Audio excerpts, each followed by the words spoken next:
back. So ayun guys, 'di ba may nabanggit ako nung nakaraan sa video ko na um,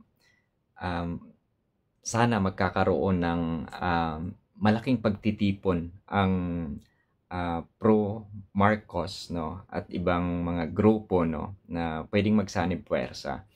At yun nga, may napanood ako na vlogger, no, na nagsabi nga na um, pero hindi pa naman confirm, no, na magkakaroon ng malaking pagtitipon sa December 7, pero hindi pa po yan confirm, no. So ngayon napanood ko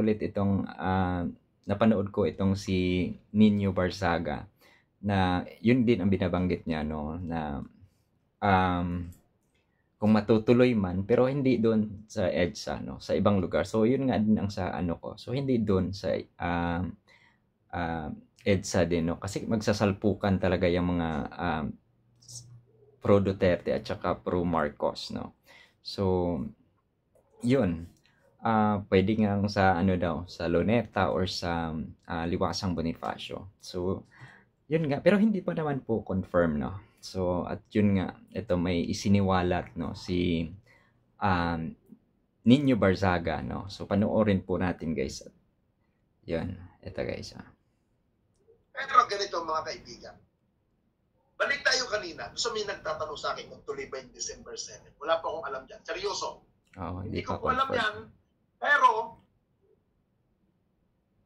nagbabalak na rin po ako na magsagawa ng pagkilos para panawagan na suporta kay Pangulong Marcos. At ipakita natin kung sakali po ba, mga kababayan, kung sakali na magkaroon tayo ng panawagan. Guys, pakisuportahan lamang si Macmac Pablo, yung kanyang YouTube channel. So, di ba guys, no? Yun yung sinabi ko doon sa video ko na ano kaya kung tatapatan itong mga pro Duterte, no, na mga supporters, no, na nag-iingay ngayon sa EDSA Shrine, no. So, paano kaya pagtapatan din sila, no, na maipakita talaga sa taong bayan, no, kung sino talaga yung totoong people power, no. So, yun nga, yung mga pro Marcos, no, so pwedeng magsama-sama, no. So, kasi, di ba, puro kayabangan na lang yung mga ginagawa ng mga pro Duterte ngayon, no. So ang ingay nila talagang, 'di ba? Sila yung tama, no. So yun, ano kaya kapag tatapatan nga itong mga pro Duterte na to or mga DDS supporters na yan ng isang malawakang pagkilos din, no. 'Di ba? So yun nga ito, kung matutuloy ito, so syempre nandun magko-cover ako niyan, magano ako. So, 'di ba? Talaga ipakita natin sa kanila kung sino ba yung may puwersa, 'di ba? So ayun guys, no. So meron ditong isiniwalat, no, si Nino Barzaga, no. Kaya pala atat na ang mga pro Duterte or mga DDS supporters ngayon na maiupo na itong si Sara Duterte, no. Kaya nga pinagsisigawan nila ang presidente, si Sara Duterte daw. So, yun. Ito guys, panoorin nyo guys. Tuloy natin. Okay. Gagawa na lang tayo ng ganun na pang. Di ba? Kailangan, idaan natin sa due process. Isa na. Due process na mayroon tayong permit. Di po ba? Hindi naman po kayong magrarally kami dahil pro-administration. Pahala na, hindi natin kukuha ng permit. Hindi po pwede gano'n. Hindi meron pwede. Meron po tayong dapat sinusunod na alituntunin. Okay? Dahil ang mga BBM supporter, ang mga BBM vlogger, marunong sumunod sa tinatadhana ng batas. Alam niyo po mga kapatid, madali lang naman po ang mag-organize ng rally. Napakadali po niyan. Ang mahirap lang po dyan, yung kumuha ka ng permit. Yung kukuha tayo ng permit. Hindi po ganun kadali ang pagkuha. Hindi po ganun kadali. Kailangan natin sumunod. Basta ang pinakamahalaga po, nakita natin yung panawagan nila na Marcos resign, Marcos step down, pero yun lang pang nagrarali. Ang nakakatawa pa rito mga kababayan, ito pa ang nakakatawa rito mga kababayan ha, pati mga kabataan, tinakot nila. Ito pong video ito, galing mismo sa EDSA Saray. Itong video to, kumalat na ito noon pa, nung mga nakarang araw, hindi po ito galing sa akin, napanood na natin ito, nakuha ko lang po itong video ito sa mga uploading ng ibang mga nandoon sa mga social media. Panoodin niyo po. Nabi kayo kung taga kayo. Dokumento to, dokumento. Tiga saan kayo? Ha? Aroma. Saan yung Aroma? Barangay 105 sa Tondo, Manila? Tama? Oo. Anong ginagawa nyo dito? Bakit kayo napunta dito? Ha? Rally, sabi sa inyo. Tapos, sino nagsama sa inyo dito? Kinig po. Ha? Kinig po sa mga salita na po tungkol po Sino nagsama sa inyo dito, te? si Ma'am Rose. Rose, ano? Siya po yung kausap ko kaninang walit na babae. Meron siyang kausap doon. Opo. Anong pangalan? Kilala mo? Kilala po sa mukha pero sa pangalan hindi po kilala. Kasi Pero ang nag-recruit sa inyo dito si Ate Rose. Oo. Tigas na si Ate Rose. Apilan din. Apilan sa may Maynila. Opo. Oh, Tondo. Ilan nung kabataan na kasama nyo dito, te? Marami din po. Iba nakauwi na po, nakasakay na sila. Kami po naiwan. Okay. Mga ilang taon na itong mga to? Ilan taon na kayo, uy? Uy, ilan taon na kayo? Ilang taon na kayo? I'm 14 years old. English speaking ka pa? 18 po. 18, ikaw, Nay. Ha? 14. Sige. Uuwi na kayo. Yes. Kaya po naghanap po kami sa social media. Uwi na kayo. Ikaw, ilang taon na, Nay? Ha? 14. Ano pangalan mo? Okay. Ate, si Ate Rose ang nagdala sa inyo dito. Opo. Ilan taon, ilan kayo dito lahat-lahat? Hindi ko po mapila kasi marami po kami. Marami kayo? Okay. Sige, te. Salamat sa iyong cooperation. Yun. Okay. Nakita niyo po? Minor de edad. Ha? Minor de edad. Hinakot din nila. Parang, syempre kasi, pag ang hinahakot nila mga ganyang kabataan, pursigido kasi sa rally yan eh. Mainitin. Ika nga, malakas, matibay, sabi nga nila. Di ba? Matibay, handang makipag-awayan sa rally. Di ba? Kaya, ganun ang kanilang hinahakot, mga kababayan. So ganun nga guys, no? Nung mga nakaraan talaga, no? So makikita natin doon mga binatilyo, no? Mga babata pa talaga. So nandun sa rally, no? Nandun sa pagtitipon nila. Meron pa ngang anliit eh, 'di ba? Buhat-buhat ng mga nanay, no? Ng tatay, no? Makikita natin talaga doon na talagang meron nga silang mga dala-dala nga doon na ganun. So syempre, pamparami din 'yon ng tao, no? Ganun din ang mga nasa paligid diyan, 'di ba? Yung mga homeless siguro. So sigurado na pupunta yan doon kasi may pagkain eh. Sino ba namang hindi pupuntan? Libre pagkain doon, 'di ba? So pwedeng pamparami ng tao. So syempre, sabi nga dito na pati yung mga nagsha-shopping diyan, so pwedeng mag-ano doon. Kasi nga may mga pagkain doon eh. May libreng ano doon. So eto guys, ang naanuhan ko dito. Katungal, Ayan guys, so. kung kayo may malasakit sa bansa, kayo may pagmamahal sa bansa, bakit hindi kina-advise na magkasundo muli ang dalawa?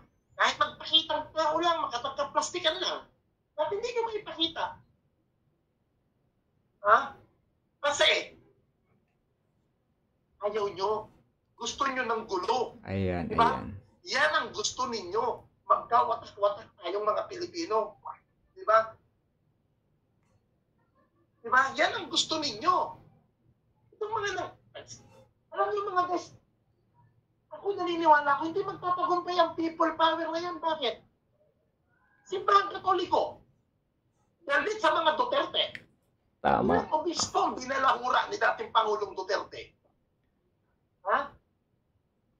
Galit ang simbahang Katoliko kay Pangulong Duterte. Ilang obispo, ilang pari ang binalasubas ni dating Pangulong Duterte. Di ba?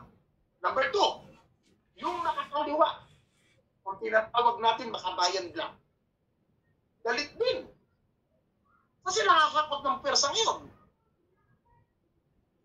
Dilawan. Yung sinasabing yellow group. Ayaw din sa mga Duterte. Di ba? Ngayon, yung mga pinangalanan ni dating Pangulong Duterte, yung mga pinangalanan niyang general, na dinawit niya sa Narcolis, na hindi naman napatunayan. Sabihin ba natin, walang pwersa pa ang mga yon? Na sila ang biktima rito ng kahihiyang ginawa ni dating Pangulong Duterte? Sa tingin niyo, papayag ba ang mga dating general na biniktima ni dating Pangulong Duterte na basta makabalik ang mga Duterte? I think, may mga taong naiwan yan.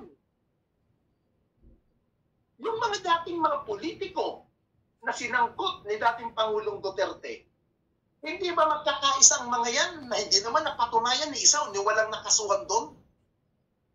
Sa tingin niyo, basta na lang papayag sila na makabalik na naman ng Duterte dahil sila pagbibiltahan na naman? Sa tingin niyo, ganun kadali? Kung talagang may pwersa ka ang Duterte sa panawagan ng people power, dapat noon pa lamang na nagrarally sila ng maisog na yan, dapat nagawa na nila yan. Naalala niyo yung rally nila sa Loton?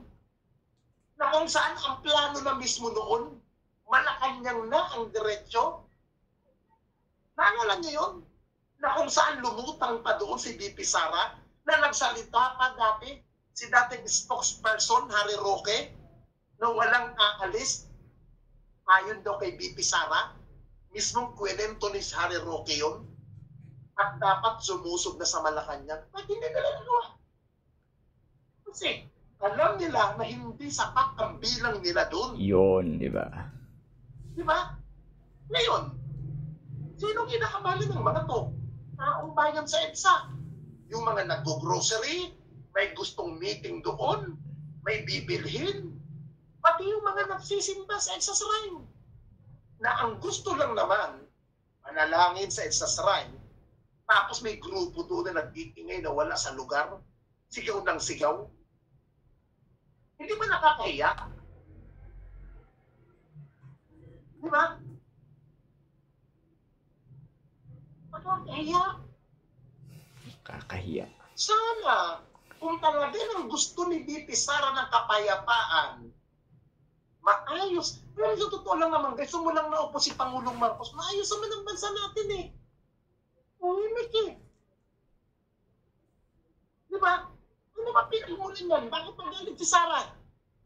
Ano ba pinagmulan ng galit ni Sara? Speaker Martin Romualdez, nung sinipa bilang Deputy House Speaker, si dating Pangulong Gloria Macapagal Arroyo, yung ba ikinagalit niya? Ha? Yung ba ikinagagalit ni VP Sara? Hanggang sa may mga natuklasan niya. Hanggang sa nagkaroon na ng investigation na hindi nila matanggap, hindi nila madiktahan. Ako naaalala ko ito eh. Ito, buti na-recall sa utak ko to. Yan na. Noong time na ito, nung kami nangangampanya, kalagitnaan na ng bilangan ng balota. Ito guys, kikwento ko ito. Hindi ko nakikwento kung sino pa ang mga nakasama namin sa meeting. Nung last meeting, nung panahon ng mga Duterte, bago mag-vote si Pangulong Marcos. Alam niyo ba sinabi sa amin noon? Miniting kami noon, time na yon sa isang restaurant. Malapit na sa Malacanang. Itong resort to, kilalang restaurant to. Sabi ko, ma'am, paano ito? Iba ng administrasyon. Paano to, ma'am? Hindi na si PRRD ang nakaupo. Alam niyo kung ano sagot sa amin? Hindi ko na ba pangalan ng itong taong to? Ha? Hindi ko na ikikwento kung sinong taong ito. Alam niyo kung anong pwede ito? Hindi, 2 taon lang yan ninyo uupo. 2 years lang siyang uupo bilang Pangulo si BBM. Ang ipapalit kagad natin si Sara Duterte. Ito ang ka-meeting namin dito, ha. Undersecretary ang pwesto nito. Undersecretary ng Office of the President ng panahon ni Pangulong Duterte to. Eh nagkataon, pagbaba ni Pangulong Duterte sa Malacanang, nanawagan si Pangulong Duterte ng mga salitang binitawan niya. Tulungan nyo, suportahan nyo ang bagong administrasyon na papasok na sa katauhan ni Pangulong Ferdinand Bongbong Marcos. Sinabi ni Pangulong Marcos, ni Pangulong Duterte yan sa Makati, isang restaurant doon. Nung pagkasabi niyang yun, nung bago 2 days, bago bumaba si Pangulong Duterte bilang Pangulo ng Bansa, 2 days, may pamiting ang haling tapat sa labas ng kami ng PSD compound. Kasi may mga restaurant dyan, kahilera ng SM, ng ano eh, doon sa may PSD compound may mga restaurant dyan may mga ano dyan Ito, tinabi ko nga paano to? Iba na ang Pangulo. Magpapalit na susunod na araw, ganito, ganyan. Hindi, 2 araw lang yan ninyo. Babalik ulit kayo sa dati. Yun ang sabi sa akin. Ito, paano yun? May nakaupo na yan. Hindi, tatanggalin din natin yan. Noon pa po nila pinaplano, mga kababayan, na pabagsakin talaga si Pangulong Marcos. Paupuin lang nila ng 2 taon. Yun pa talaga ang gusto nilang mangyari. Yun talaga ang gusto nilang mangyari noong mga panahon na yun. Eh ngayon, hindi nila ata na mapatalsik na si Pangulong Marcos. Kaya lahat na lang ng kung ano-anong kadramahan, kaartihan, gimmick, ginagawa na nila sa larangan ng social media.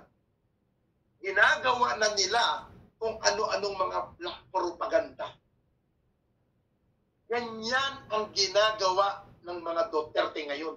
Ginagamit ang mga vlogger. Totoo lamang. Dito kayo magtataka mga kaibigan, ha? Balikan nyo yung mga vlogger na nandoon sa EDSA's Right, na nakatutok doon. Wala na silang content, kundi doon. Dito nito, ha? Yung EDSA 1, hindi ganun katagal umabot. EDSA 2, hindi ganun katagal umabot. Ito pinamanak nila EDSA 3 na to. May nag-comment kanina, di ba tinanong ko kailan nagsimula? Martes, Merkules, Huwebes, Biyernes, Sabado, Linggo. 6 days na. Bukas Lunes, Martes, isang linggo na. Diba? Wala silang napapala. Alam niyo, napakabuti pa rin ang pamumuno ng PNP. Nire-respeto pa rin kayo ng PNP. Bakit? Hindi kayo dinidisperse dyan. Hindi kayo pinaguhuli riyan. Patutusin, dapat na kayong hulihin dyan eh. Kung ako ang may-ari ng Robinson, kung ako si Gokongwe, i-request ko sa PNP. Pati din yung palayasin niya, nakakasira sa negosyo ko yan. Perwisyo sa negosyo yan. Mul ito. Private property ito, bakit nandiyan na mga hampas lupa na yan? Diba? Diba yung pati mga bata? Para nagraralig, binitbit yung mga anak. O ito, pakita ko sa inyo. Ayun ang mga bata, guys.